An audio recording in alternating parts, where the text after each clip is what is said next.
Now, correspondent Richard Walker is on the election trail in Charleston, South Carolina. He joins us now. Richard, Trump once again stealing the spotlight. Are voters still buying into his antics? Yeah, well, it is extraordinary, Sarah, isn't it? But it's usually Donald Trump who's out there picking the fight. But as we saw now with the Pope, even the Pope can take the fight to him, but he's happy to fight back. And, you know, his initial statement when he did say, if and when the Vatican is attacked by ISIS, they'll wish that I was the president, was pretty strong stuff, even by Donald Trump's standards.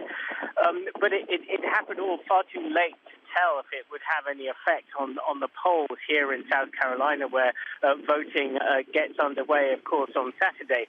But if past experience is anything to go by, it really probably won't. I mean, for a couple of reasons. I mean, first of all, the fact that Donald Trump is so pugnacious, almost irrespective of with whom he's in a disagreement, that is all part of his appeal rather than part of any downside to his supporters.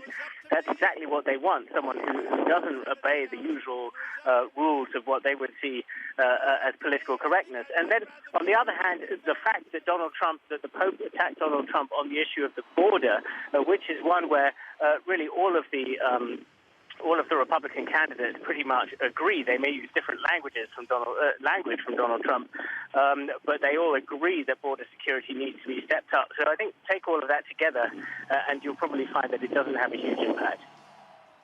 Okay. And Richard, when we look at the rest of the Republican pack, it's very much about beating expectations, especially for Jeb Bush. If he does not do well, could South Carolina be the end of the road for him?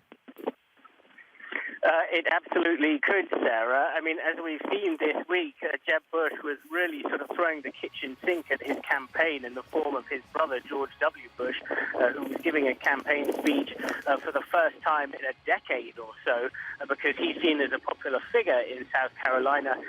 If, after having done that, he still fails to perform well, and especially if he falls far behind Marco Rubio, for instance, or even if he drops below John Kasich, who was the surprise success in New Hampshire and is very much competing for the same sort of moderate voters, then it's going to be very tough for Jeb Bush to justify why he's still in the campaign at all, to do so badly in a state where he pours so many resources in. All right, Richard, you know, it's not all about South Carolina this weekend. The Democrats, meanwhile, are in Nevada, where they're caucusing. Hillary Clinton was expected to sweep this state. Lately, her campaign has been managing expectations. She said something this week at an MSNBC debate. Let's listen in. Oh, you know, I know that Senator Sanders has also attacked President Obama. He's called him weak. He's called him disappointing. He tried to get somebody to run against him in the 2012 election, in the primary. And, you know, I just don't know where all this comes from, because maybe it's that Senator Sanders wasn't really a Democrat until he decided to run for president. He doesn't even know what the, last two Democratic presidents did. And well, it's true. It's true. You know it's true. Clinton very much going on the attack against Sanders, especially in recent weeks. Richard, this new attack strategy, how is it playing with voters? We just heard in the town hall there, some voters liked it, and then there was resounding boos. Yeah, that's right. I mean, I think it comes over to different voters in different ways. Supporters of Bernie Sanders are very unlikely to be won over by Hillary Clinton going positive. I think you hear from them that they want to hear going negative, rather. They want to hear something positive from Hillary Clinton. But it's interesting, the substance of what she was saying there about Bernie Sanders, the fact that he wasn't a Democrat, that's actually true, of course. He is an independent senator. He is now running in this Democratic race. But that's not necessarily a bad thing. It could be a strength. And if you look at, for instance, the result in New Hampshire, where Bernie Sanders stormed to that victory over Hillary Clinton, they were actually level pegging among Democratic voters. It was the independent voters who pushed Bernie Sanders to that big victory.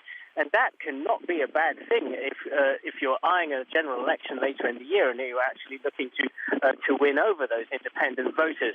Now, of course, Bernie Sanders' critics would say, actually, he doesn't have a chance in a general election. Someone who calls himself a democratic socialist is never going to win the White House.